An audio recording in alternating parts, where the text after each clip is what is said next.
Hello, ladies and gentlemen of YouTube, and welcome back to the Just Can Decide YouTube channel. Today, we're going to be continuing the Train Sim World 2 taking stock scenario that I started in my previous episode of Train Sim World 2. We're currently at Queen's Park Depot, or Queen's Park Station in the siding, so let's just jump right into it.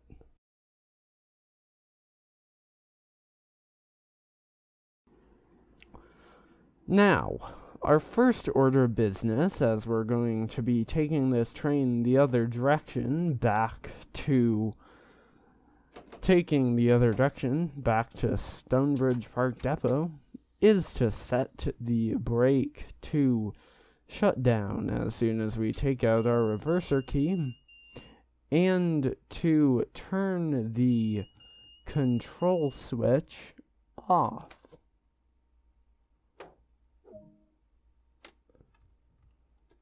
Now, we can quickly just close the door. For some reason, there's still passengers in my train in the siding. I do not know why they are going to the depot with me, but I'm sure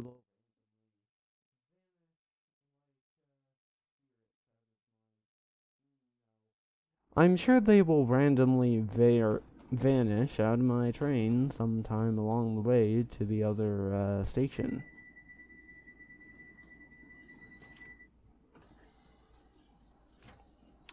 As passengers sometimes do.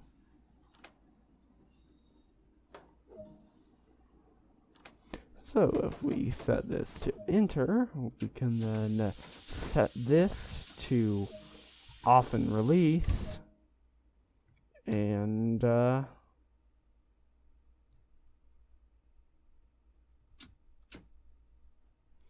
from here you'll be operating as empty coaching back to Stonebridge Park Depot, as I've already said. And we do, in fact, have a green signal to depart. I'm gonna set my cab light to right. Passenger lights don't need to be on since we're not theoretically supposed to be carrying any passengers right now. And we can set drop light interlock left to cut out in order to open the window.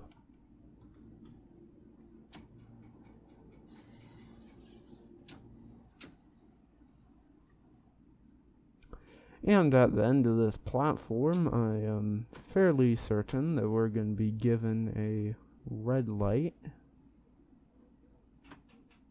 And yes, in fact, I am correct. But it is already green. The best strategy when you're operating is just empty stock without much of a strict timetable is to just kind of keep it slow until the next couple lights ahead of you are green, rather than push the speed limit and have to keep stopping. It's almost quicker to just go slow.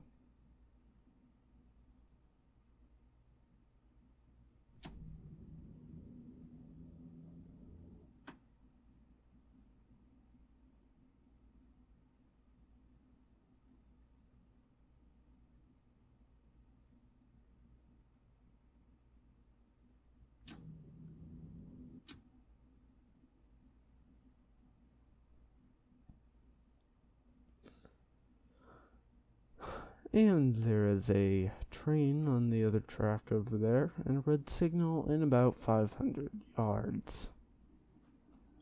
I was also realizing in the last episode of this that my units for speed were still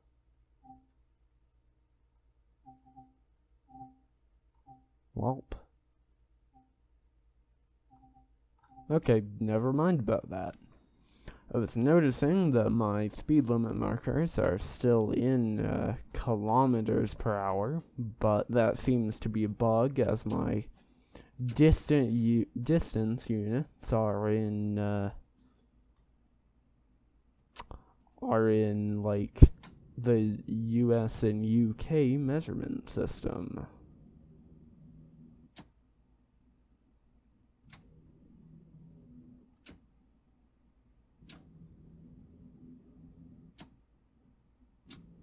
And there isn't a separate setting for it, which of course would also cause that problem.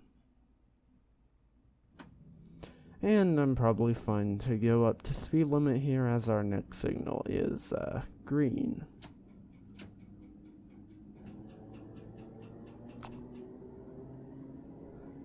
At some point during this return journey to the depot, I will likely just stop talking for a few minutes and let you all listen to the quite lovely sound design of this game in all of its glory.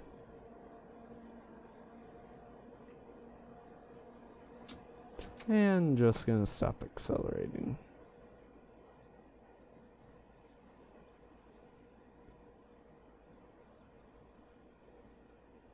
Gauge lights can go on. Stabling tail light can go on. And next light is green, so start accelerating more.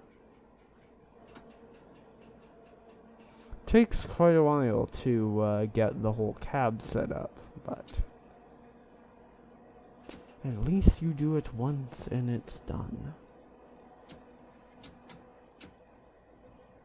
Because I'm about to pass a signal and discover where the next one is, just don't accelerate anymore. It would be nice if the game would tell you what all of these other switches over here did, but I believe you would have to find a real user manual for this train in order to be able to determine that.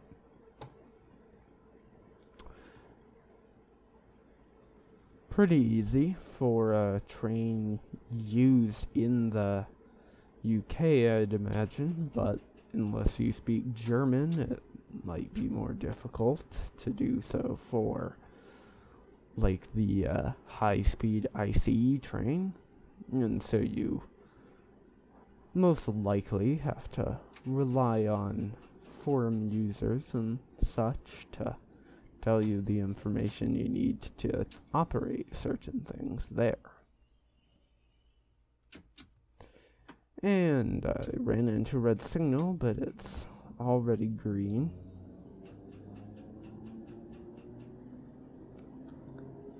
Past times I have done this route, which partially might contribute to my score. I've been, to the previous score, and allow us to do better this time. I was kind of very oblivious to some of the red signals along here, or speed limits, as I just about was a second ago.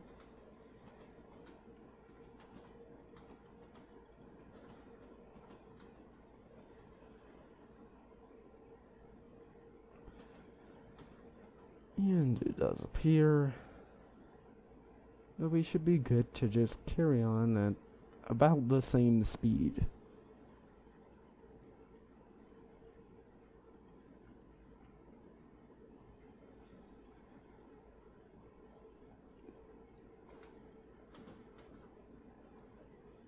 Anyway, I think after this tunnel here,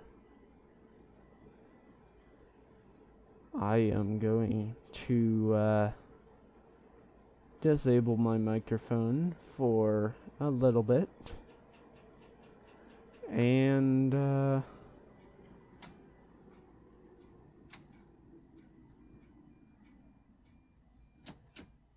let you listen for a few minutes until I reach the depot entrance. So,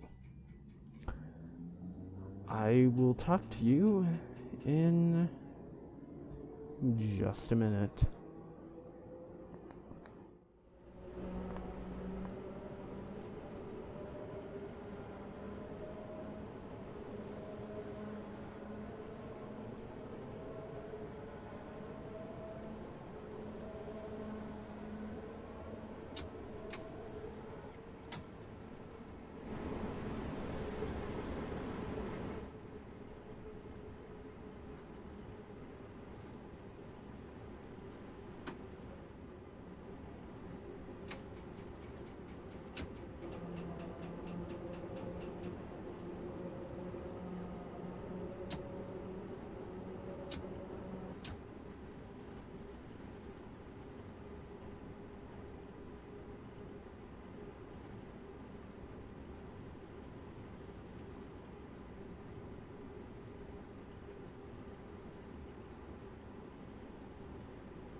So, I've arrived at the station before Stonebridge Park Depot entrance, and we have a red light.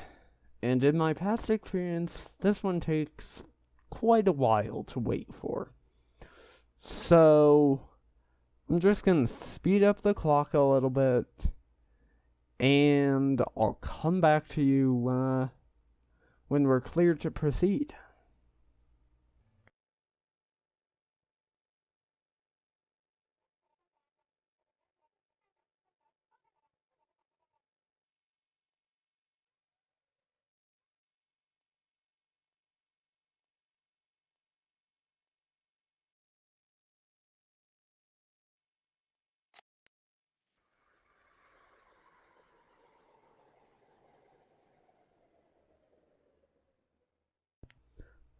Okay, so as you can see, a train just passed us on our right hand side there, and that appears to be the one we were waiting for. So we're clear to proceed, but on a very, very low speed limit. And of course, it goes down to 6 kilometers per hour in 230-ish yards because we're going through a train wash. I don't know if they, in real life, use train washes every night when returning trains to the depot, but we're going through it here, so that's not really important.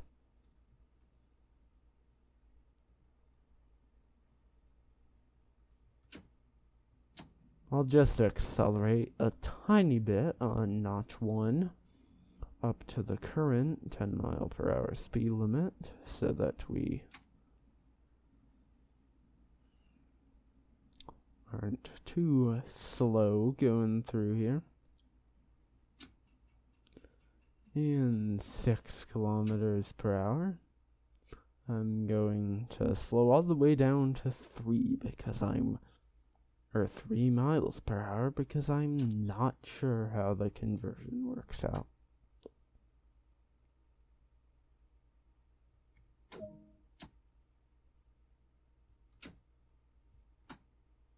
And as you can see, since we're running empty instead of a passenger service, there is no actual time that we were due back to the depot, which is always nice.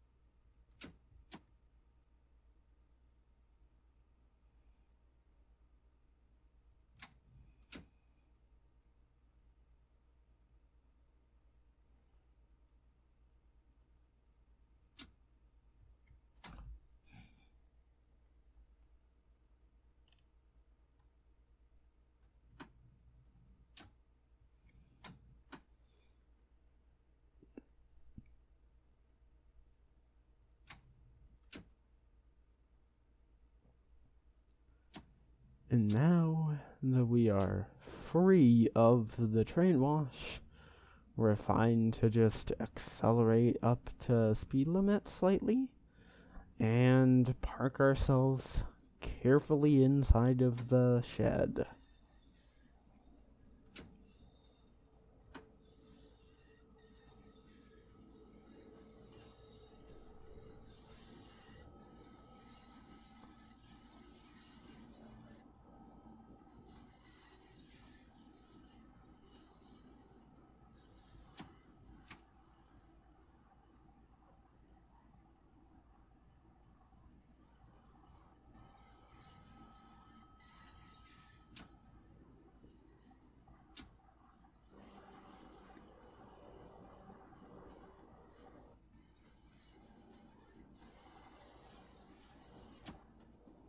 Amazingly, the destination blind somehow changed itself at Queen's Park to say not in service, but I maybe should have checked that.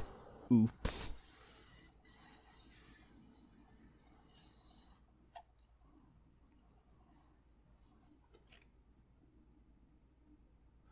And I need to be extremely careful not to,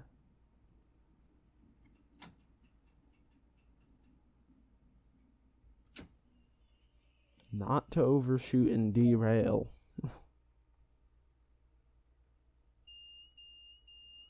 Okie dokie. For some reason, passengers are still on the depot. Guess they'll sleep in the train overnight. But in a minute, there it is. The summary screen.